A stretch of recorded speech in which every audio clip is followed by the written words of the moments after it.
Hello दोस्तों, स्वागत है आप सभी का आपके अपने यूट्यूब चैनल स्टडी विद दया में। दोस्तों, आज का हमारा वीडियो गौतम बुद्ध के बारे में है। इसके पहले हमने एक वीडियो में इसके सभी तथ्यों के बारे में जाना था और आज का हमारा वीडियो उसके आगे का जो बचा हुआ भाग था उसके बारे में है। जब गौतम बुद्ध को निर्वाण की प्राप्ति हो जाती है उसके बाद इस बौद्ध धर्म को कैसे आगे बढ़ाते हैं और इसमें क्या चेंजेस देखने को मिलते हैं, इन सब बातों पर आज हम चर्चा करने वाले हैं। और इससे जुड़ी हुई जो ग्रंथों की किताबों की रचनाएं हुई जहाँ से बहुत सारे प्रश्न बनते हैं।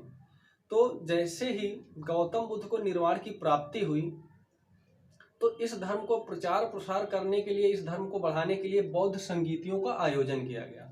ये बौद्ध संगीतियाँ क्या होती हैं? संगीत यानी सभा का आयोजन किया जाता था। इसमें बौद्ध धर्म से जुड़े हुए सभी लोग एकत्रित होते थे और बौद्ध धर्म के सभी विद्वान लोग जो उस धर्म के जानकार होते थे उन लोगों के द्वारा इस धर्म की सभी जो विचार होते थे, बुद्ध के उपदेश थे, इनके धार्मिक विचारों को, दार्शनिक विचारों को रखा जाता था और इस धर्म को प्रचार प्रसार बढ़ाने के लिए प्रयास किए जाते थे। तो धर्म को बढ़ाने के लिए ही इन सभाओं का आयोजन किया जाता था। अब इन बौद्ध संगीतियाँ कितनी हुई? अब तक कुल 4 बौद्ध संगीतियाँ हुई हैं बौद्ध धर्म में। पहली बौद्ध संगीत जब गौतम बुद्ध को निर्वाण की प्राप्ति होती है तो उसी वर्ष आयोजित की जाती है 483 ईसा पूर्व में। चार्ट को हम इस तरह पढ़ेंगे, पहले वर्ष के बारे में, फिर स्थान के बारे में, राजा के बारे में, यानी इस तरह पढ़ते हैं तो कंफ्यूजन हो जाता है। तो चार्ट को याद रखने के लिए हम इस तरह पढ़ेंगे और आप लोग देखेंगे कि किस तरह ये बहुत आसानी से याद हो जाता है। यहाँ से बहुत सारे प्रश्न पूछे जाते हैं और हमेशा पूछे गए हैं।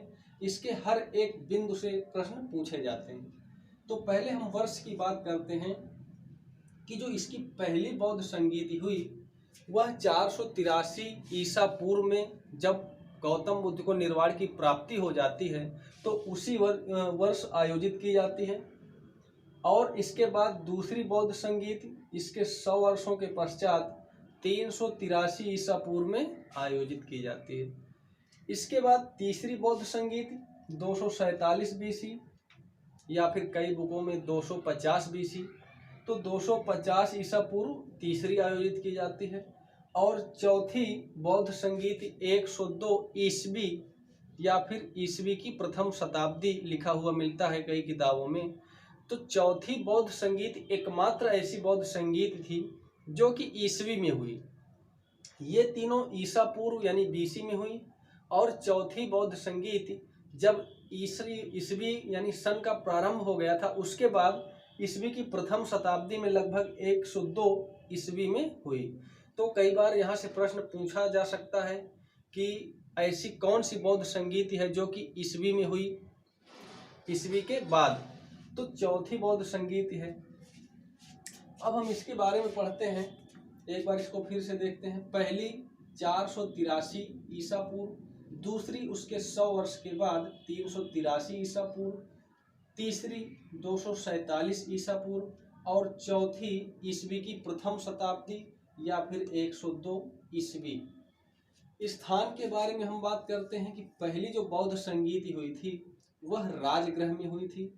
ये तीनों बौद्ध संगीतियाँ बिहार में संपन्न हुई थी और इसकी राजधानी में हुई थी। तो पहले जो मगध साम्राज्य था उसकी राजधानी जो थी राजगृह थी। तो पहली जो बौद्ध संगीत हुई वह राजगृह में हुई, दूसरी इसकी राजधानी वैशाली में और तीसरी राजधानी बनी थी पाटलिपुत्र। तो तीसरी बौद्ध संगीत पाटलिपुत्र में हुई। चौथी एकमात्र ऐसी बौद्ध संगीत है जो कि बिहार से बाहर कश्मीर में हुई, कुंडलवन में। तो पहली राजगृह, दूसरी वैशाली, तीसरी पाटलिपुत्र और चौथी कुंडलवन कश्मीर। अब राजाओं के बारे में बात करते हैं कि इस समय कौन से राजाओं का शासन काल था। तो पहली बौद्ध संगीत के समय अजातशत्रु जो कि बिंबिसार का पुत्र था, हर्यक वंश का, अजातशत्रु के समय में पहली बौद्ध संगीति होती है। दूसरी बौद्ध संगीति शिशुनाग वंश में जो कि शिशुनाग का पुत्र था कालाशोक, कालाशोक के समय में ही दूसरी बौद्ध संगीत का आयोजन किया जाता है। तीसरी बौद्ध संगीत से कई सारे प्रश्न पूछे जाते हैं क्योंकि ये अशोक के काल में हुई थी। अशोक जो कि मौर्य वंश का शासक था, इससे कई बार जुड़े हुए अध्यक्षों के बारे में, मुख्य बिंदुओं के बारे में, स्थान के बारे में, तो अशोक के बारे में आप लोगों ने काफ़ी पढ़ा होगा। तीसरी बौद्ध संगीत अशोक के काल में होती है। चौथी कनिष्क के समय में, जो कि कुषाण वंश का शासक था। तो पहला अजातशत्रु, दूसरा कालाशोक, तीसरा अशोक, चौथा कनिष्क। इसको याद करने के लिए आप एक ट्रिक, ये आ का अक, पहला आ से अजातशत्रु, दूसरा का से कालाशोक, तीसरा आ से अशोक, चौथा का से कनिष्क, ये याद रख सकते हैं क्योंकि कई बार राजाओं के जो शासन काल था उसमें कन्फ्यूजन हो जाता है। अब इसके अध्यक्ष के बारे में बात करते हैं कि इन संगीतियों की अध्यक्षता किसने की थी। तो पहली बौद्ध संगीत की अध्यक्षता महाकश्यप, दूसरी बौद्ध संगीत की अध्यक्षता सुबुकामी, तीसरी की अध्यक्षता मोगलीपुत्तिस और चौथी की अध्यक्षता वसुमित्र ने की थी और उपाध्यक्ष अश्वघोष थे। वहीं इसके मुख्य बिंदुओं के बारे में आता है कि इसके मुख्य बिंदु क्या रहे। तो पहली बौद्ध संगीत के समय में सुत्त पिटक और विनय पिटक की रचना की गई थी और दूसरी बौद्ध संगीत के समय इसका पहला विभाजन हो जाता है, लेकिन उसका ज़्यादा प्रभाव नहीं पड़ता है। वो थेरवादी और एक विभाजन होता है, दो भागों में बंटता है। इसके बाद जो तीसरा जो अशोक के काल में हुआ था, यहाँ पर अभिधम्म पिटक का संकलन किया जाता है। अभिधम्म पिटक का संकलन अशोक के द्वारा प्रयासों से ही करवाया जाता है। तो अभिधम्म पिटक, 3 पिटक बौद्ध धर्म में महत्वपूर्ण है, आगे पढ़ेंगे। सुत्त पिटक और विनय पिटक, इन दो की जो रचना हुई थी वह पहले बौद्ध संगीत के समय में, और तीसरे में अभिधम्म पिटक का संकलन हुआ था। चौथे बौद्ध संगीत में आकर के बौद्ध धर्म 2 भागों में बढ़ जाता है, महायान और हीनयान। यहाँ पर यह धर्म 2 भागों में बढ़ जाता है। तो एक बार हम चार्ट को फिर से पढ़ते हैं इस तरह से। पहली बौद्ध संगीत 483 ईसा पूर्व में, उस समय किस राजा का शासन था। तो अजातशत्रु का शासन था। इसकी अध्यक्षता महाकश्यप के द्वारा की गई थी और इसका स्थान जो था राजगृह था। दूसरी बौद्ध संगीत 383 ईसा पूर्व में, इसके 100 वर्ष के पश्चात, और इसका जो स्थान था वैशाली में, किस राजा का शासन था। कालाशोक, और इसकी अध्यक्षता सुबुकामी ने की थी। वहीं तीसरी बौद्ध संगीत 247 ईसा पूर्व में होती है, स्थान पाटलिपुत्र, और इस समय अशोक का शासन रहता है। और ये जो इसकी अध्यक्षता की थी मोगलीपुत्तिस ने की थी। चौथी बौद्ध संगीत जो कि एकमात्र ऐसी है, ईस्वी में हुई थी 102 ईस्वी। किस राजा का शासन था। कनिष्क कुषाण, स्थान कुंडलवन कश्मीर, और इसकी अध्यक्षता वसुमित्र ने की थी। उपाध्यक्ष इसके अश्वघोष थे। अब जब इस चौथी संगीत के बाद बौद्ध धर्म 2 भागों में बंट जाता है, महायान और हीनयान। तो महायान और हीनयान से कई बार प्रश्न पूछे जाते हैं, हमेशा पूछे गए हैं, इनसे बहुत सारे प्रश्न बनते हैं। इस चार्ट के तो हर स्थान से, वर्ष से भी, स्थान, राजाओं से, अध्यक्षों से और इसके मुख्य बिंदुओं से कई बार प्रश्न बनते हैं।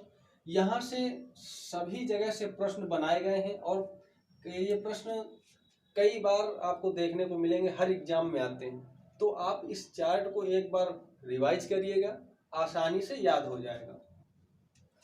हीनयान महायान में बंटने के बाद जो हीनयान शाखा थी और महायान शाखा थी, इनमें क्या अंतर था।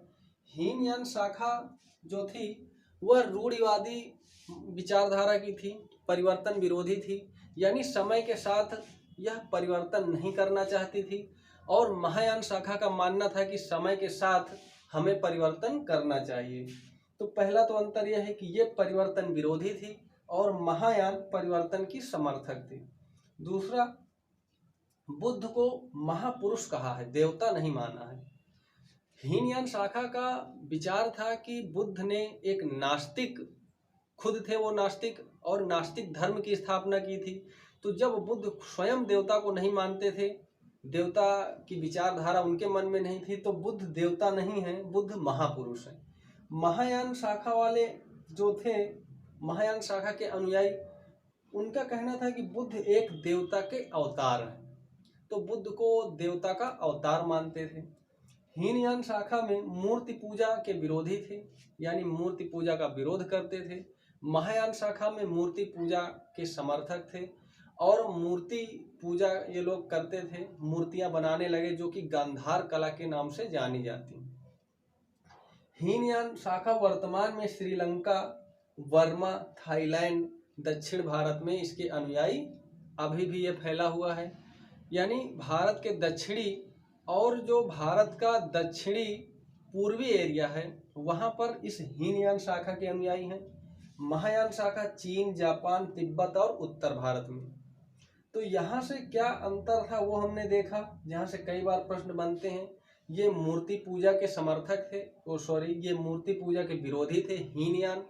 महायान मूर्ति पूजा में विश्वास रखते थे, बुद्ध को एक देवता का अवतार मानते थे, और परिवर्तन के समर्थक थे कि समय के साथ हमें धर्म में परिवर्तन, सुधार करना चाहिए। और इनका एक जो उद्देश्य था जीवन का, बोधिसत्व। बोधिसत्व क्या होता है आगे पढ़ेंगे हम। उद्देश्य इनका क्या था, बोधिसत्व।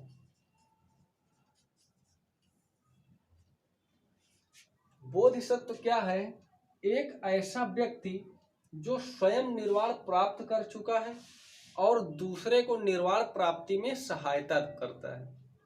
यानी जैसे गौतम बुद्ध थे, वह बोधिसत्व कहलाए थे। उनको तो निर्वाण प्राप्त हो चुका था, लेकिन वह दूसरे को निर्वाण प्राप्ति में मदद करते थे। तो बोधिसत्व क्या है, अगर आपसे बोधिसत्व पूछा जाए तो ऐसा व्यक्ति जो खुद निर्वाण प्राप्त कर चुका है और दूसरे की निर्वाण प्राप्ति में मदद करे। वहीं गुप्त काल में आकर के जब इस धर्म का धीरे धीरे विकास होता जाता है, तो इसकी एक वज्रयान शाखा, बौद्ध धर्म की एक वज्रयान शाखा थी गुप्त काल में। और इस वज्रयान शाखा जो कि 6वीं से 8वीं सदी के बीच की वज्रयान शाखा थी, इसमें आडंबर ज्यादा था।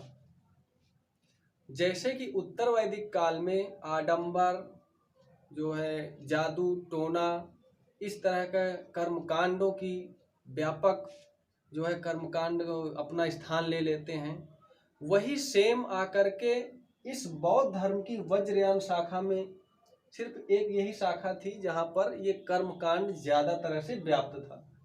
और इससे इस धर्म को पतन का कारण भी माना जाता है। इस वज्रयान शाखा की वजह से, इस जो शाखा थी वज्रयान की, इसको बौद्ध धर्म के पतन का कारण माना जाता है। कैसे? क्योंकि उत्तर वैदिक काल में जिस आडंबर, जादू टोना, कपट, इससे बाहर आकर के लोगों ने बौद्ध धर्म को अपनाया था, उससे बाहर आए थे भाग करके, वही सेम अब बौद्ध धर्म में भी आ चुका था। तो लोगों ने ये महसूस किया कि इससे अच्छा तो हमारा अपना वही धर्म था, और वो अपने पुराने धर्म की ओर लौटने लगे।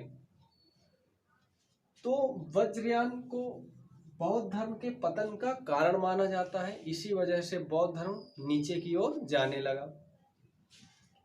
इसके बाद हम बौद्ध साहित्यों की बात करते हैं कि बौद्ध साहित्य क्या क्या रहे और कौन कौन सी बौद्ध धर्म के समय में पुस्तकों की रचना हुई। तो बौद्ध साहित्य में त्रिपिटक एक महत्वपूर्ण स्थान रखते हैं। 3 पिटक की रचना हुई, ये पाली भाषा में रचित हैं। बौद्ध धर्म के उपदेश भी पाली भाषा में दिए गए थे, और इसकी जो बौद्ध धर्म से संबंधित या जितनी भी पुस्तकें हैं, ज़्यादातर सभी पाली भाषा में, या कहें तो सभी पाली भाषा में ही हैं। तो त्रिपिटक जो थी, ये 3 पिटकों की रचना की गई थी। पहला सुत्त पिटक और विनय पिटक, जो कि आपने अभी पढ़ा कि पहली बौद्ध संगीत के समय में की गई थी। सुत्त पिटक क्या था? बुद्ध के उपदेशों का संग्रह था। बुद्ध के उपदेशों का संग्रह करके रखा गया ताकि आगे आने वाला जो समाज रहेगा वो इसके उपदेशों को पढ़ सके और समझ सके। इसके बाद विनय पिटक में संघ के नियमों का संग्रह किया गया कि संघ के क्या नियम थे, और अभिधम्म पिटक जो कि अशोक के काल में इसका संकलन हुआ था, इसमें बुद्ध के दार्शनिक विचारों का संकलन किया गया है।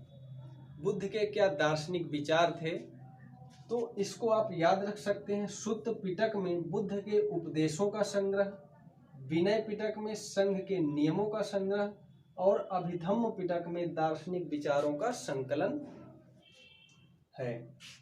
इसके बाद बौद्ध धर्म में एक जातक कथा, बौद्ध धर्म के जो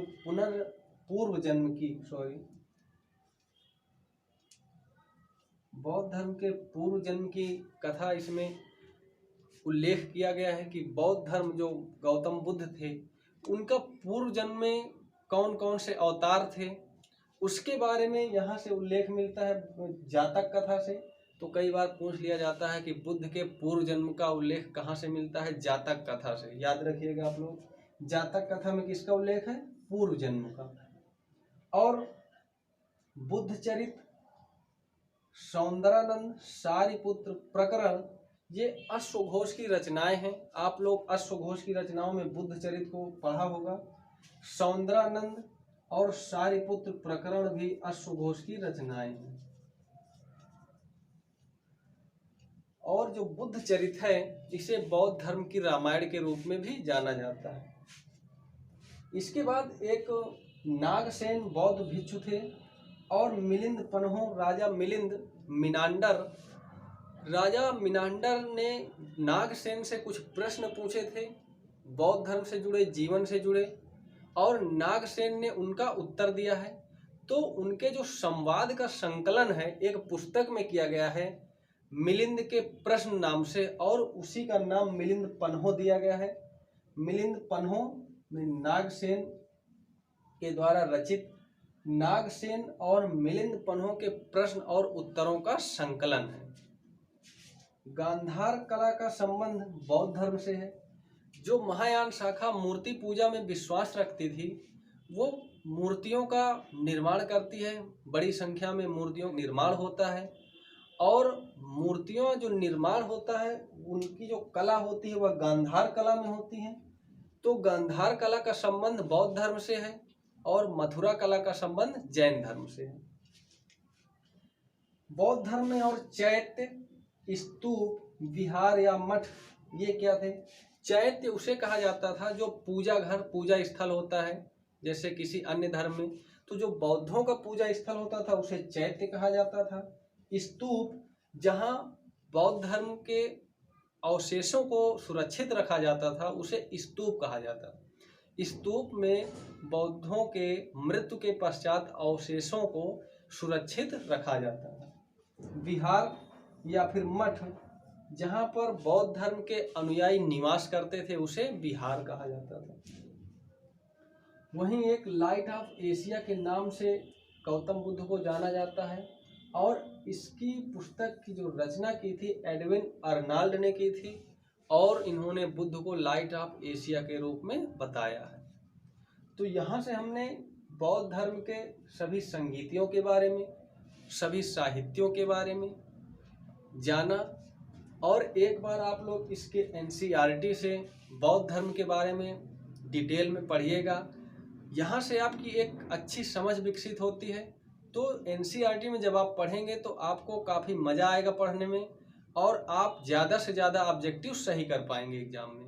धन्यवाद।